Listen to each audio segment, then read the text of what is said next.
Hello guys! Nandito na kami ngayon sa meeting place kung saan ay makikita natin yung aking mga kaibigan nung pang-college. Tara guys, samahan nyo kami ni Allison na hanapin natin sila. At yun, nakita ko na sila. Ayan na sila, tatlo pa lang sila. Siya si Rose, si Vines, at si Nerlin. Habang hinihintay pa nga namin yung iba naming mga kasama, ay tinawag na namin yung server. Pagdating nila sa Damiana. Kaya nga. Lagi kayo kamong late. Nagano pala kasi si Sen. Mabuti naman at dumating na yung isa naming kaibigan. Ayan na si Dads. Kaya nga sobrang Ayaw nga, wala ka nga pala. Sexy ah. Hinanong mo nga pala. Hinanong mo nga pala. Ay, wala. Picture na tayo. Filipino na siya, hindi na siya Indian. Akala ko May fish cake eh. Video. Thank you, Beth.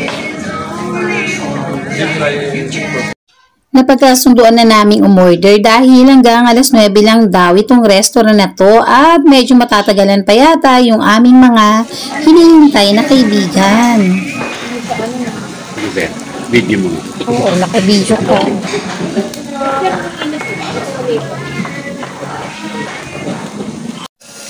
Ay, kala niya. Naluto na kami sa amin. Ito kami nga, ay malalim pa kami. Dito pa tayo ano? Dito ba dito? Ay, pa-autobake. Doon nakala ko malapit lang siya. Isa nga to sa mga recipe na ulit-ulit.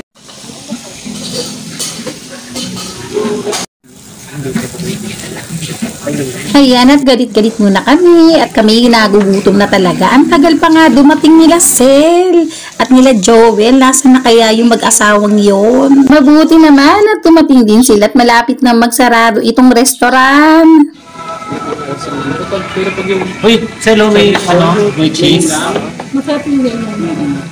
Ako po, at mukhang ginaantok na si Allison.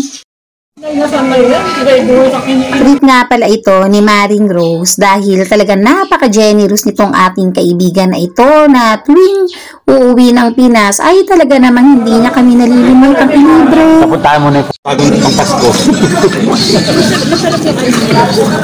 Masarap